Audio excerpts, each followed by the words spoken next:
নবী আদমকে জিজ্ঞাসা করলেন, আদম তুমি কিসে সন্তুষ্ট হবে? আল্লাহ, আমি তাতেই সন্তুষ্ট যাতে আপনি সন্তুষ্ট। নবী নূহকে জিজ্ঞাসা করলেন, তিনিও সেই একই উত্তর দিলেন। একে একে সমস্ত নবী রাসূল পয়গম্বর আলাইহিমুস সালাম দিগের ভালো জানতে চাওয়ায় সকলেই উত্তর দিল, আল্লাহ আপনি যাতে খুশি আমরাও তাতেই খুশি। তাই সমস্ত নবী পয়গম্বর আলাইহিমুস সালাম আল্লাহ যাতে খুশি তানারা তাতেই খুশি। কিন্তু আমরা এমন একজন নবীর উম্মত, আল্লাহ পাক রব্বুল আলামিন জানাচ্ছেন, ও নবী আদম আমি যাতে খুশি তোমরা তুমি তাতে খুশি। ও নবী নূহ আমি যাতে খুশি তুমি তাতে খুশি। ও নবী ইব্রাহিম আমি যাতে খুশি তুমি তাতে খুশি। ও নবী ঈসা আমি যাতে খুশি তুমি তাতে খুশি। ও নবী মূসা আমি যাতে খুশি তুমি তাতে খুশি। ও নবী ইয়াকুব আমি আল্লাহ যাতে খুশি তোমরা তাতে খুশি।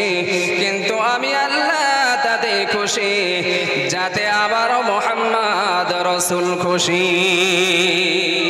জোরে বলা যায় কি নারে তাকবীর। আমরা সেই নবীর উম্মত, সমস্ত নবী পয়গম্বর আলাইহিমুস সালাম তানারা তাতেই খুশি যাতে আমার আল্লাহ পাক রব্বুল আলামিন খুশি। কিন্তু সেই আমার আল্লাহ তাতেই খুশি যাতে নবী মুহাম্মদ সাল্লাল্লাহু আলাইহি ওয়াসাল্লাম খুশি। ওয়ালা সাওফা ইউতিকা রাব্বুকা ফাতারদা, অচিরেই আমি তোমাকে এমন দেব তুমি তাতে সন্তুষ্ট হয়ে যাবে। কাল কিয়ামতের দিবস ময়দানে মাহশার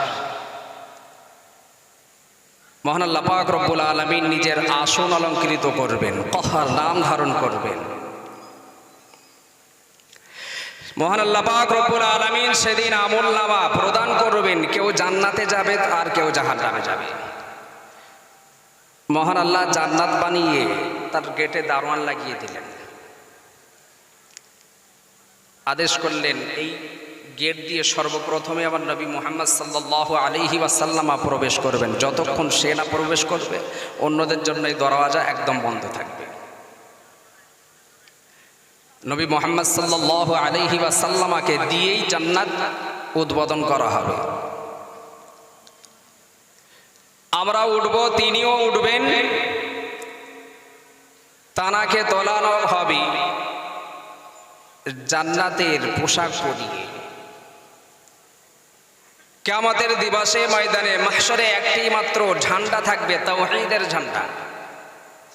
যে ঝান্ডা থাকবে আমার আপনার নবীর হাতে, সেই পতাকার তলে অন্যান্য নবী রাসূল পয়গম্বররাও এসে দাঁড়িয়ে যাবেন।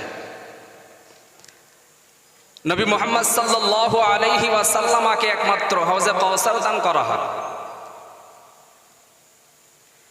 নবী মুহাম্মদ সাল্লাল্লাহু আলাইহি ওয়াসাল্লামকে মাকামে মাহমুদ দান করা হবে। নবী মুহাম্মদ সাল্লাল্লাহু আলাইহি ওয়াসাল্লামকে একমাত্র আল্লাহ পাক রব্বুল আলামিনের কাছে সুপারিশ শাফাআত করার অধিকার দেওয়া হবে। কিয়ামতের দিবসে ময়দানে মাহশরে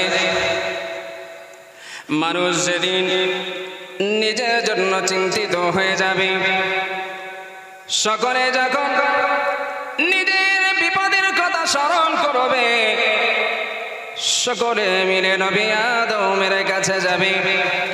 নবী আদমের কাছে গিয়ে বলবে, আমাদের জন্য আল্লাহ পাক রব্বুল আলামিনের কাছে আপনি সুপারিশ করুন, আপনি তো আমাদের আদি পিতা আদম।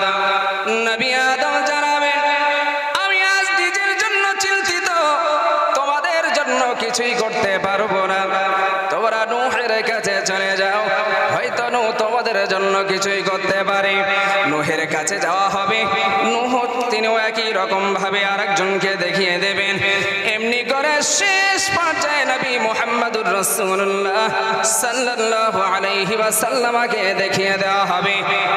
আজ যদি মহান আল্লাহ পাক রব্বুল আলামিনের রাগটাকে শান্ত করতে পারে, আজ যদি তোমাদের আমাদের জন্য কেউ সুপারিশ শাফাআত করতে পারে? একমাত্র নবী মুহাম্মদই সুপারিশ শাফাআত করতে পারে। নবী মুহাম্মদ সাল্লাল্লাহু আলাইহি ওয়াসাল্লাম আল্লাহ পাক রব্বুল আলামিনের ক্রোধটাকে কমাবার জন্য তিনি সিজদাতে পতিত হয়ে যাবে, রোনা জারি করতে থাকবে। আমার আল্লাহ পাক রব্বুল আলামিন নবী মুহাম্মদ সাল্লাল্লাহু আলাইহি ওয়াসাল্লামকে মাথা ওঠাবার জন্য আদেশ করবেন, না না না, আপনি জানিয়েছেন আমাকে অচিরে এমন দেবেন, আমি তাতে সন্তুষ্ট হয়ে যাব।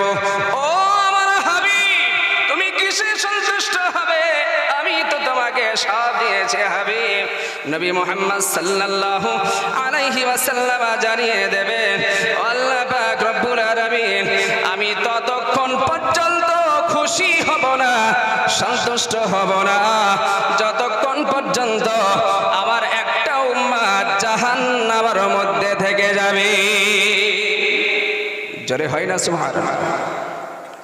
আমি ততক্ষণ পর্যন্ত সন্তুষ্ট হব না, খুশি হব না, যতক্ষণ আমার একজন উম্মত জাহান্নামের মধ্যে বাকি থেকে যাবে।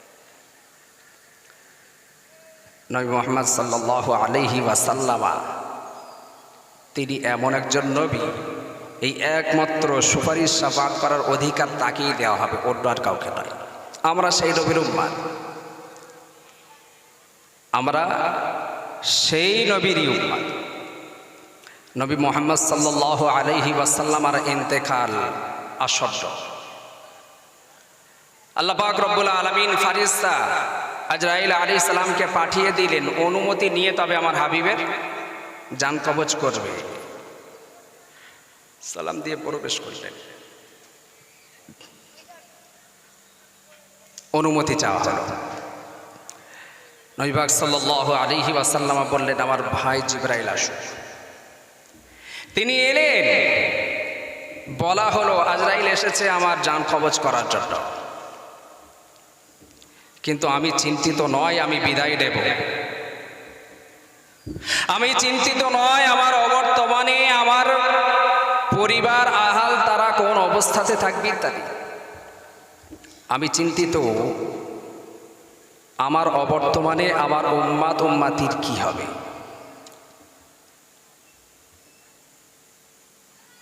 ফারিস্তা আজরাইল চললেন আল্লাহর কাছে, আল্লাহ আপনার হাবিবের এই বক্তব্য, আমি তো আমার হাবিবকে সব কিছু দিয়ে পরিপূর্ণ করে দিয়েছি,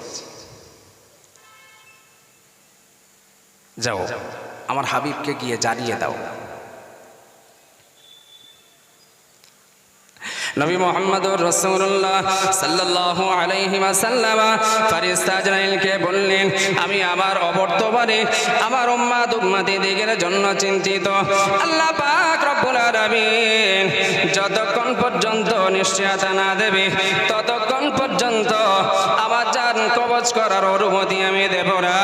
আল্লাহ পাক রব্বুল আলামিন ফারিস্তা আজরাইলকে জানিয়ে দিলেন, ফারিস্তা জিবরাইলকে জানিয়ে দিলেন, যাও আমার বন্ধু হাবিবকে জানিয়ে দাও তার অবর্তমানে তার উম্মাত উম্মতির দায়িত্ব আমি স্বয়ং আল্লাহ পাক রব্বুল আলামিন। আল্লাহ পাক রব্বুল আলামিন স্বয়ং তিনি দায়িত্ব নিলেন তার হাবিবের অবর্তমানে হাবিবের উম্মাত উম্মতি দিগের, তার মানে আমাদের না। তাহলে আজকে আল্লাহ পাক রব্বুল আলামিনের সৃষ্টির শ্রেষ্ঠ আমরা নবী মুহাম্মদ সাল্লাল্লাহু আলাইহি ওয়াসাল্লামের উম্মত আমরা, যে নবী শুরু থেকে নিয়ে একদম শেষ পর্যন্ত শুধুমাত্র উম্মাত উম্মতির চিন্তাই করে যাবেন, সেই নবিয়ানা মজলিসে নবীর উম্মতদের একেবারে আনাগোনা খুবই কম। কিন্তু এই নবিয়ানা মজলিসকে কেন্দ্র করে যে বাজারগুলো বসেছে সেখানে লোকের কোনো কমি নেই, একদম কমি নেই। সেখানে ডাকতেও হয় না আর বলতেও হয় না ভাই এসো, সেখানে সবাই হাজির হয়, কিন্তু মজলিসে আসতে চায় না।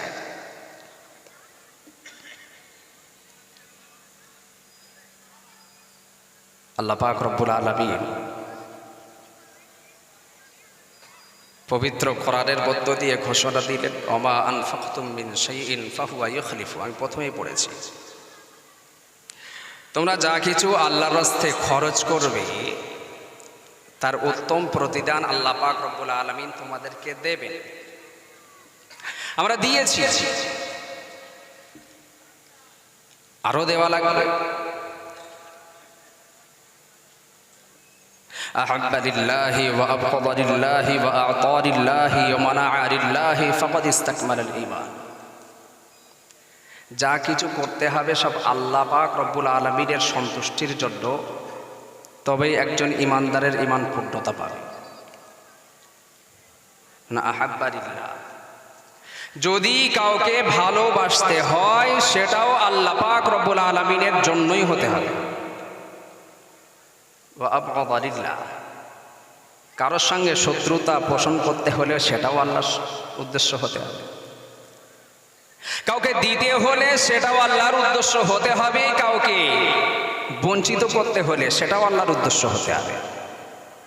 তো যা কিছুই করি না কেন আল্লাহ পাক রব্বুল আলামিনের উদ্দেশ্য হতে হবে, তবেই একজন ইমানদারের ইমান পূর্ণতা পাবে। কুল ইন কুনতুম তুহিব্বুনাল্লাহ ফাত্তাবিউনি। আমরা এমনি বলি আল্লাহ, আমি আল্লাহকে খুব ভালোবাসি, আল্লাহ ছাড়া আমার কেউ নাই। কিন্তু আল্লাহ পাক রব্বুল আলামিন জানিয়ে দিলেন, রসুল তুমি জানিয়ে দাও, আমি আল্লাহ যদি আমার ভালোবাসা তারা পেতে চায়, তারা যেন তোমাকে ভালোবাসে, তোমার ইত্তেবা করে, তোমার অনুসরণ করে। জোরে বলেন। তাহলে শুধুমাত্র রসুলকে যদি আমরা ভালোবাসতে পারি, সেই রসুলের ভালোবাসার খাতিরে আল্লাহ আমাদেরকে ভালোবাসবেন।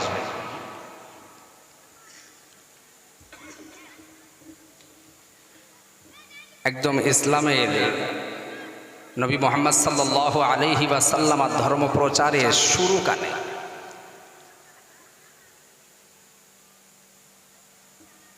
একজন গোলাম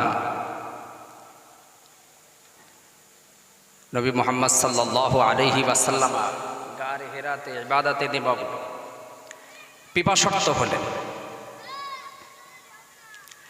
তিনি পানির খোঁজাখোঁজ লাগলেন। বাইরে বেরিয়ে দেখলেন এক গোলাম কিছু ভেড়া চড়াচ্ছে। তাকে ডাকলেন যে তোমার ভেড়ার একটু দুগ্ধ আমাকে পান করতে দাও, খুব পিপাসা। সে রাখাল জানিয়ে দিলেন যে আমি আপনাকে চিনি না, জানি না, তারপরেও আপনি অচেনা হওয়া সত্ত্বেও আমি আপনাকে দুগ্ধ পান করাতে পারবো না, কারণ আমার এই পালে যতগুলো পশু রয়েছে একটারও স্থানে বাটের দুধ নেই, সব শুকনো।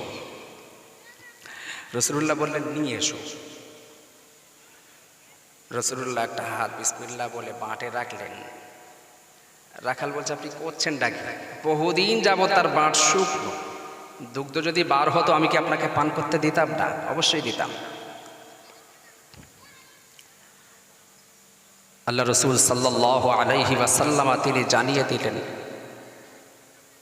যোগ রাখাল এই স্তনে হাত রাখার দায়িত্ব আমার, আর স্তনে দুধে পরিপূর্ণ করে দেওয়ার দায়িত্ব স্বয়ং আল্লাহ পাক রব্বুল আলামিনের। রাসূলুল্লাহ সাল্লাল্লাহু আলাইহি ওয়াসাল্লাম স্তনে হাত দেওয়ার সাথে সাথে তার বরকতে স্তন পরিপূর্ণ দুগ্ধ।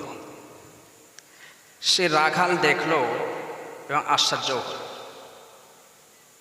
রসুলের ভালোবাসাতে আল্লাহর দরবারে তার কত সম্মান এসেছে। তিনি ফিরে গেলেন মনিবের নিকটে, চিন্তিত কে সেই মানুষ। মনে মনে করেছে আমি আগামীকাল আবার সেখানে যাব, ইচ্ছা করে এবারে। আমি ইতিপূর্বে এমন সুন্দর চেহারার মানুষকে দেখিনি কখনো। আবার যার হাতে ছোঁয়াতেই বহুদিন যাবৎ স্থান শুকনো থাকা পশু স্থান দুগ্ধে পরিপূর্ণ হয়ে যায়, তার নাম ঠিকানা অবশ্যই আমি জানব। এই নিয়েতেই ইচ্ছা। পরের দিন আবার গিয়েছে। আল্লাহ পাক রব্বুল আলামিনের কি শান ভুলে গেছে। পরের দিন সেই একই নিয়েতে আবার গিয়েছে, কিন্তু জিজ্ঞাসা করবে সেই খেয়ালটা হারিয়ে ফেলেছে। এবারে নবী মুহাম্মদুর রাসূলুল্লাহ সাল্লাল্লাহু আলাইহি ওয়াসাল্লাম রাখালকে জিজ্ঞাসা করে, ও রাখাল তুমি কে? এদিকে রাখাল 3 দিন ধরে আসতেছে রাসূলের ঠিকানা জানবার জন্য, কে সে জানবার জন্য। উল্টে রাখালের মনে নাই, রাসূলুল্লাহ সাল্লাল্লাহু আলাইহি ওয়াসাল্লাম জিজ্ঞাসা করতে তার মনে পড়ে গেল। তাই তো আমি আজ 2 দিন উপরে আসছি, ইচ্ছা করেই এই মানুষটার নাম ঠিকানা জানবো তাই, কিন্তু ভুলে যায়। রাসূলুল্লাহ সাল্লাল্লাহু আলাইহি ওয়াসাল্লাম জিজ্ঞাসা করার সাথে সাথে ওই হাবশী গোলাম জানিয়ে দেয়, আমি একজন হাবশী গোলাম, উমাইয়ার গোলাম। আমার কাজ হলো ছাগল ভেড়াগুলো চড়ানো। আমার এই কাজ, আমি অমুকের গোলাম, অমুক জায়গায় আমার বাড়ি। আপনি কে? আমার নামে। আপনি কে? রাসূলুল্লাহ সাল্লাল্লাহু আলাইহি ওয়াসাল্লাম তিনি জানালেন নিজের নাম ও ঠিকানা। দয়ার নবী মুস্তাফা সাল্লাল্লাহু আলাইহি ওয়াসাল্লাম নিজের নাম বলার সাথে সাথে ওই মানুষটা আনন্দে আত্মহারা হয়ে যায়। কারণ এতদিন পর্যন্ত যাকে দেখেনি সে, যার কথা শুধুমাত্র শুনেছে, যার কথা, যার আচার, যার ব্যবহার আখলাক শুনে শুনে তার মহাব্বতে পাগল পারা হয়ে গিয়েছে। আল্লাহ পাক রব্বুল আলামিনের শান, যে মানুষটাকে না দেখে ভালোবেসেছি সেই মানুষটাকে আজ আমি চোখের সামনে দেখছি। আর নিজেকে না ধরে রাখতে পেরে রাসূলের হাতে হাত রেখে ইসলামের কালেমা পাঠ করে মুসলমান হয়ে গেল, মুসলমান হয়ে গিয়েছে। কে সে? সেই হাবশী গোলাম বেলাল। একদম কালো কুৎসি চেহারা, যার না আছে রূপ, না আছে শিক্ষা, না আছে অর্থ, না আছে বংশ ভালো, না আছে কোনো স্ট্যাটাস, কিছুই নেই। পার্থিব জগতে আমাদের সামনে যেগুলো লাগে, অর্থ থাকলে তার মান আছে, জ্ঞান থাকলে তার মান আছে, পরিবার বংশ ভালো থাকলে তার মান আছে, স্ট্যাটাস থাকলে তার মান আছে, পাওয়ার থাকলে তার মান আছে, গদি থাকলে তার মান আছে। প্রত্যেকটা মান থাকার পিছনে আমরা একটা মোটা কারণ দেখি, তার কাছে মোটা কারণ কিছুই ছিল না। এবারে সে ইসলামের কালমা পড়ে নিয়ে মনিবের বাড়িতে। এখন মনিবরা বুঝতে পেরে গেল যে সবসময় কলমার জপ জেগের করেই চলেছে, এ আর আমাদের দলে নেই, মুহাম্মাদের দলে ভিড়ে গিয়েছে। প্রচন্ড প্রচন্ড অত্যাচার তার উপরে নেমে এলো। এমনকি উত্তপ্ত মরুভূমির বালুর উপরে শুইয়ে দিয়ে তাকে বেদম প্রহার করা হচ্ছে। অত্যাচারের মাত্রা বেড়েই চলেছে, বেড়েই চলেছে। সিদ্দিক আকবর আবু বকর তিনি দূর থেকে দেখলেন, অত্যাচার সহ্য করতে পারলেন না, কাছে গেলেন। কি ব্যাপার, মারছো কেন তাকে? বলা হলো কি, বাঁচতে চাইলে মুহাম্মাদের ধর্ম ত্যাগ করে আমাদের পূর্বপুরুষ বাপদাদার ধর্মে ফিরে আসতে হবে, নচেত মেরেই ফেলবে।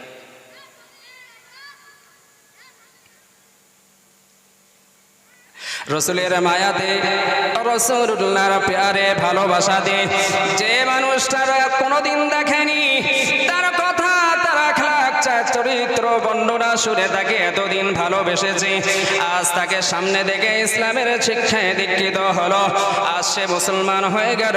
তার মনিবেরা তাকে সহ্য করতে পারে না, বেদম প্রহার শুরু হয়ে গেল, তার উপরে অকথ্য অত্যাচার শুরু হয়ে গেল, তার উপরে জ্বালা যন্ত্রণা নির্যাতন তারা দিতে থাকলো।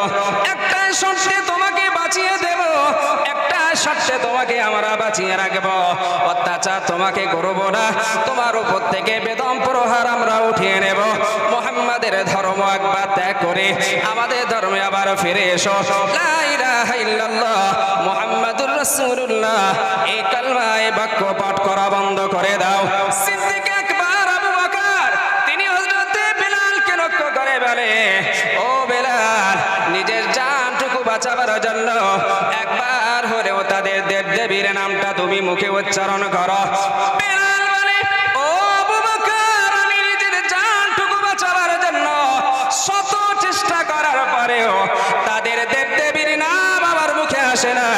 যতবার তাদের দেবদেবীর নাম আমার মুখে আনতে যাই, ততবার আমি বেলালের মুখ থেকে লা ইলাহা ইল্লাল্লাহ এই কালেমা জারি হয়ে যায়। একটু জোরে হবে না? নারে তাকবীর! এটাই ভালোবাসা। তার সম্মান দেখুন আল্লাহ কোথায় নিয়ে গেল। সিদ্দিকে আকবর আবু বকর ফিরে এলেন রসুলের কাছে, ইয়া রাসূলুল্লাহ, হাবিবাল্লাহ, হুজুর আপনি অনুমতি দিলে আমি উমাইয়ার গোলাম বেলালকে খরিদ করে মুক্ত করে দিতে চাই, স্বাধীন আজাদ করে দিতে চাই।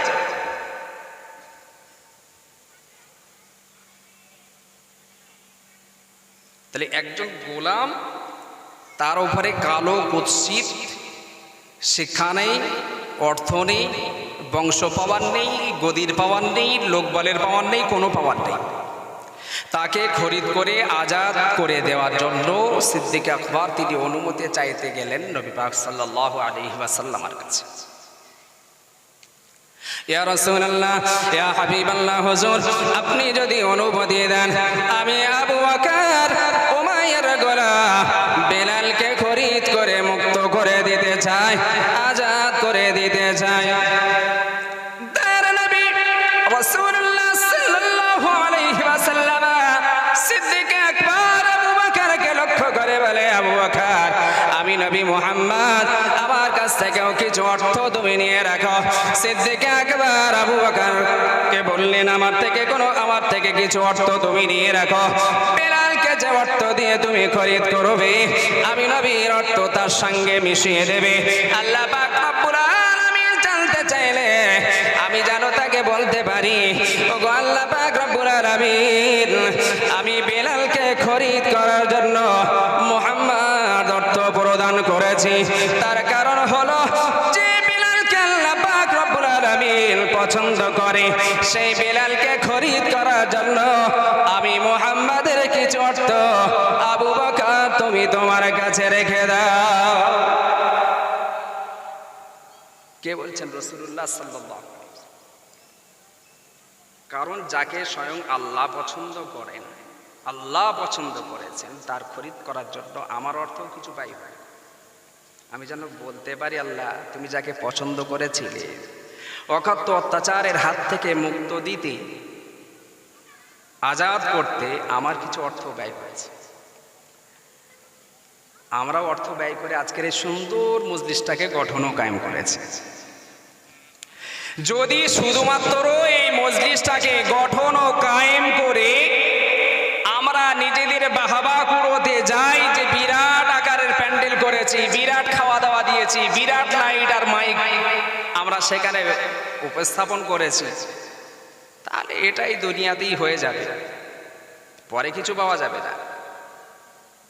কারণ আল্লাহ পাক রব্বুল আলামিন ফামান ইয়ামাল মিসকালা যাররাতিন খায়রান ইয়ারা ওয়া মান ইয়ামাল মিসকালা যাররাতিন শাররান ইয়ারা, প্রত্যেকটা কাজের বিনিময় তিনি দেবেন, তো একটা কাজের তো দুটো বিনিময় হতে পারে না।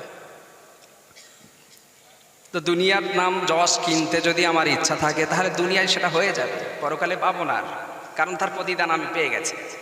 আমি জন দেব আপনার কাছে, একটা রোজ পাবো, দুটো রোজ দাবি করতে পারবো না নিশ্চয়ই। তাহলে আল্লাহ জানালেন, আমার ভালোবাসা পেতে চাইলে রসুল তারা যেন তোমাকে দেবা অনুসরণ করে, তোমাকে ভালোবাসে। তোমাকে ভালোবাসলে আমি আল্লাহ আমার ভালোবাসা তারা পেয়ে যাবে। তো হযরতে বেলাল তিনি রসুলকে ভালোবাসলেন, আল্লাহ তাকে কোন মাকামে পৌঁছালেন? যে বেলাল ছিল হাবশী, যে বেলাল ছিল কালো, যে বেলাল ছিল গোলাম, শুধুমাত্র রসুলের ভালোবাসার খাতিরে আল্লাহ পাক রব্বুল আলামিন তাকে কোথায় কোন সম্মানে পৌঁছে দিলেন। রাসূলুল্লাহ সাল্লাল্লাহু আলাইহি ওয়াসাল্লাম দিদারে মেরাজে গেলেন, জান্নাতের মধ্যে রসুল যেন দেখলেন আমি আমার সামনে বেলালকে গুটি গুটি গুটি গুটি পায়ে এগিয়ে যেতে দেখেছি। রাসূলুল্লাহ জিজ্ঞাসা করলেন, বেলাল আমি যেন দেখলাম কোন কাজের বিনিময়ে? হযরতে বেলালের একটা আমল, যে কাজের বিনিময়ে, যে তাহিয়াতুল ওযু, তিনি নামাজ কখনোই ত্যাগ করতেন না, সর্বদাই পড়তেন, ওযু করতেন, নামাজ আদায় করতেন।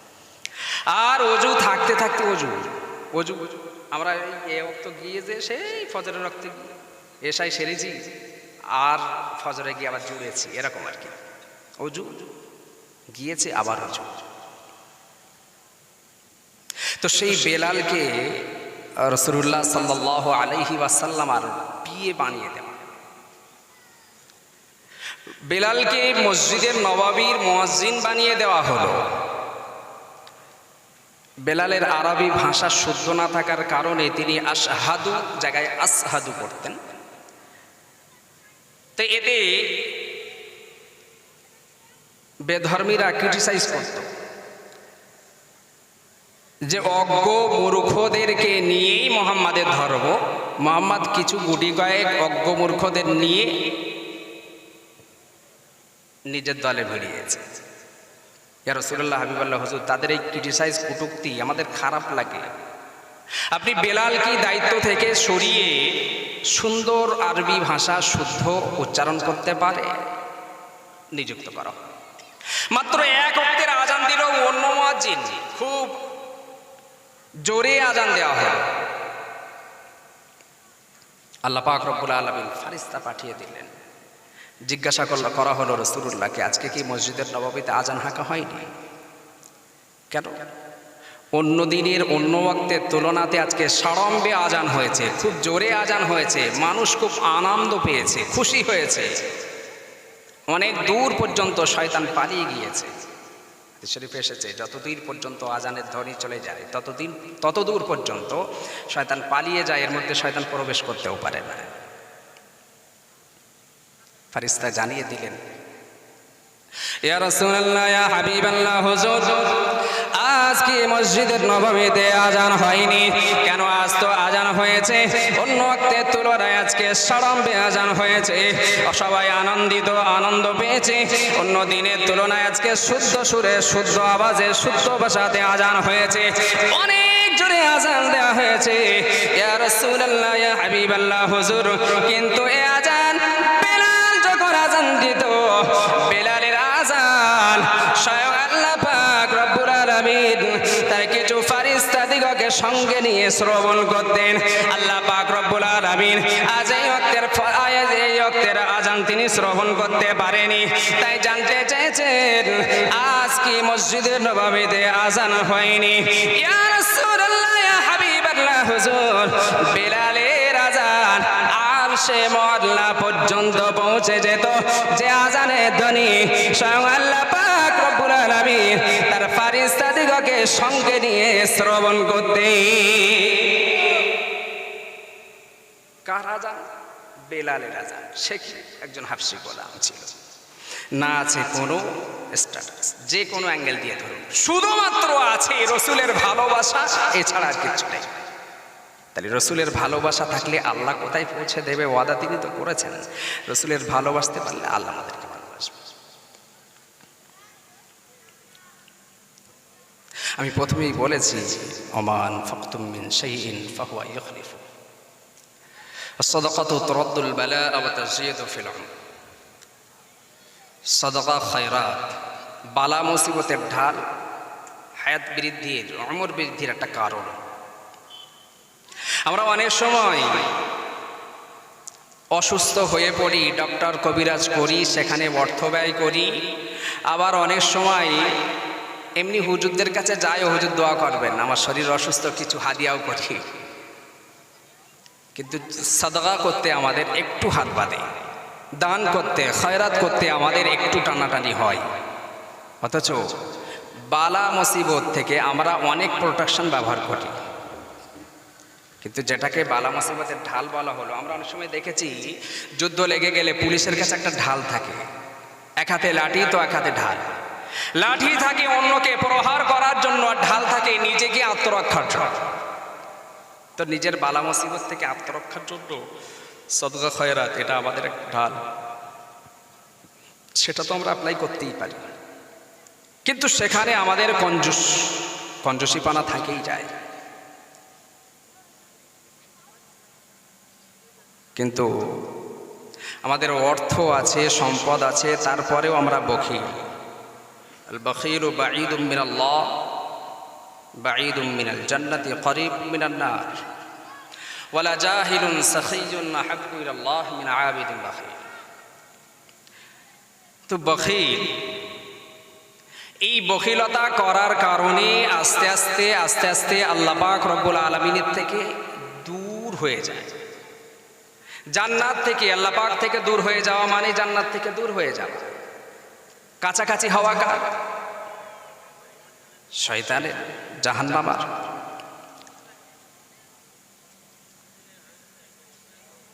ওয়ালা জাহিলুন সাখিয়ুন আহাব্বু ইলাল্লাহি মিন আবিদিন বখিল। একজন অর্থওয়ালা, জ্ঞানী, সম্মানী, মানী লোকের থেকেও একজন অর্থ না থাকা, জ্ঞান না থাকা, মান না থাকা, শান না থাকা, শওকত না থাকা দানী দাতা ব্যক্তি আল্লাহ পাক রব্বুল আলামিনের কাছে অনেক মর্যাদা সম্পন্ন। সুবহানাল্লাহ বলবেন না? তাহলে অর্থ দেওয়ার মালিক কে? আল্লাহ। সেই অর্থ আবার নিষ্চিহ্ন করে দেওয়ার মালিক আল্লাহ।